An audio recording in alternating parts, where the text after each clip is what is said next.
So I would like to ask Mr. Skrekas, the investment in energy and climate, both very important for the sustainability, will reach, according to the estimates, to 40 billion euros by 2030, boosting the economy and also the employment. So what are the main pillars of the Greek Green Deal, as we say, and what we can expect the next few months, Mr. Skrekas?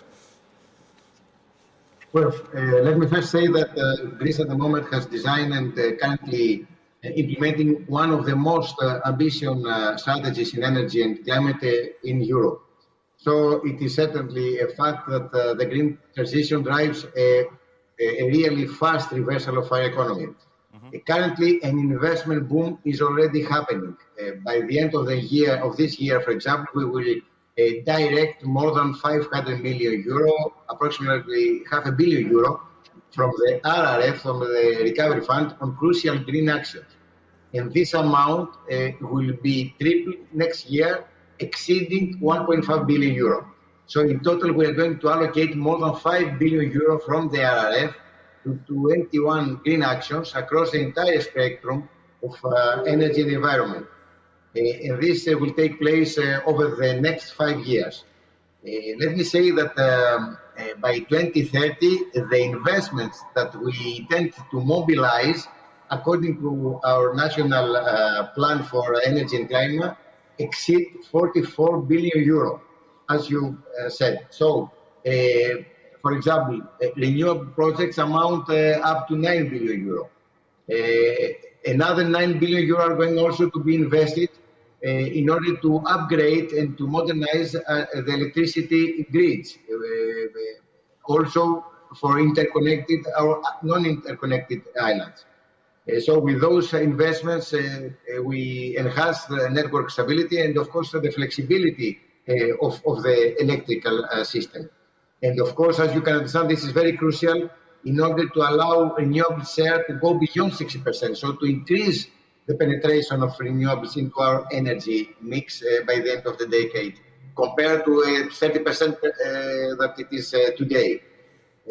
In order also to ensure the stability of the system and give the opportunity of more renewables to enter into our energy mix, storage is very, very essential. So we have allocated more than 400 million euro, approximately 450 million euro, from the RRF to support for the financing of storage system, storage systems, both in terms of batteries, but also hydro pumping. This autumn, we're going to issue a call for submission of proposals in order to finance standalone storage facilities that will exceed several hundred megawatts in capacity in total.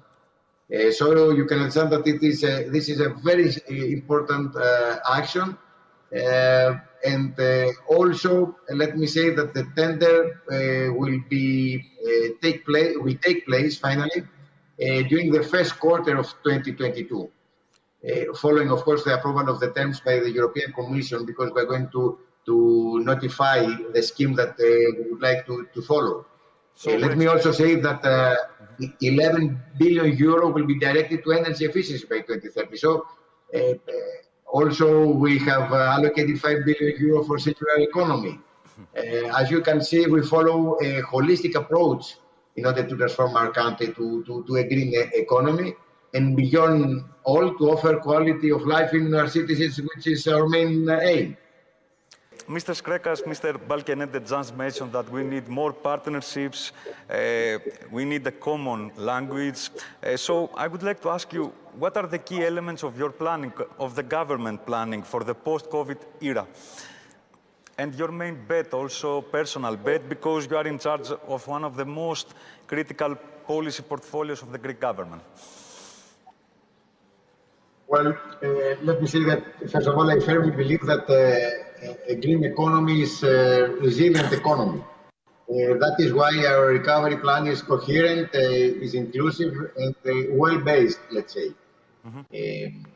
Our commitment is to stimulate this large, huge investment, I can say, but at the least cost for our consumers.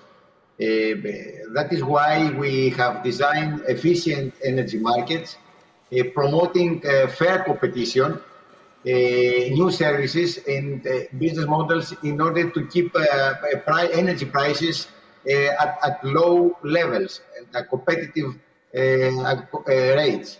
We also promote resilient infrastructure. We don't build infrastructure just for the sake of infrastructure. We don't build pipelines or grids just for the grids.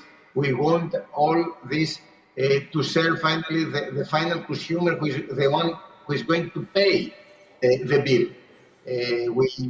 That is why also that we promote fast and simple licensing. We are going to introduce the second phase of the licensing simplification during the next 2 to 3 weeks in order to minimize bureaucracy at all levels, because also this adds costs finally to the investments and finally to consumers.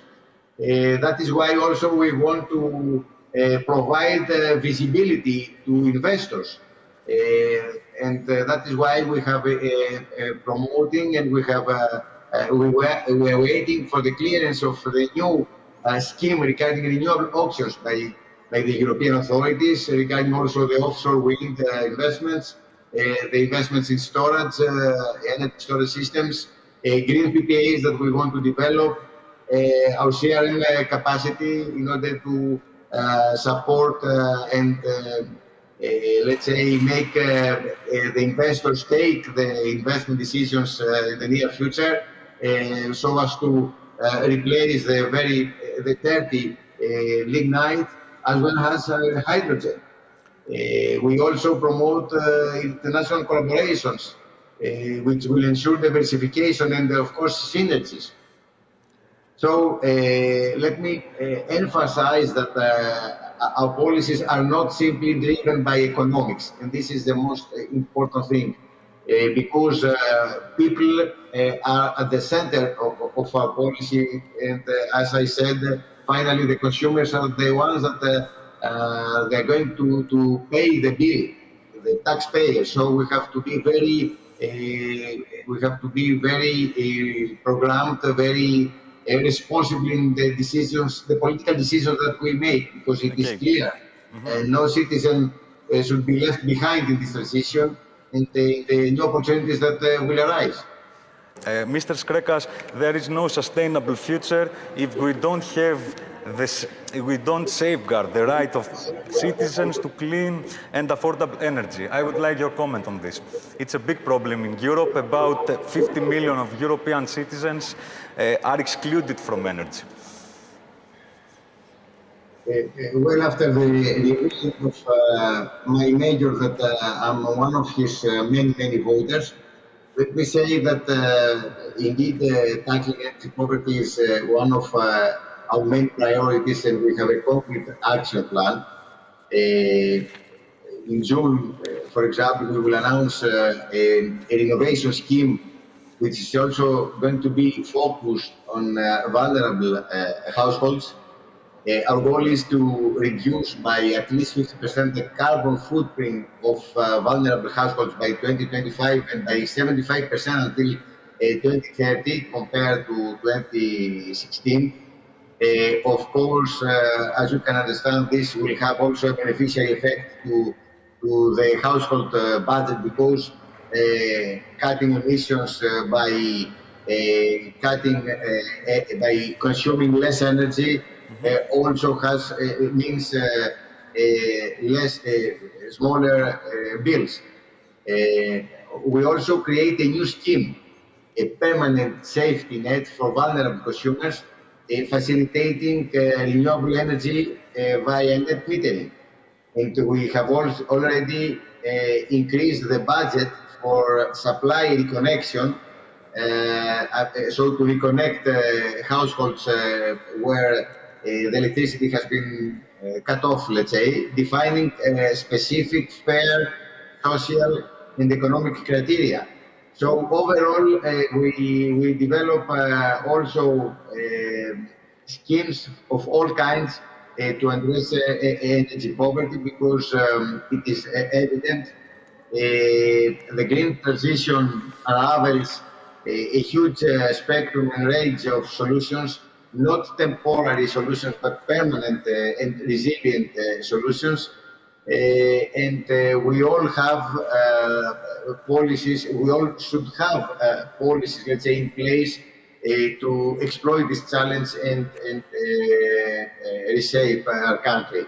Because after all, we do everything for our citizens, for the next generations, and that is why we must protect our planet.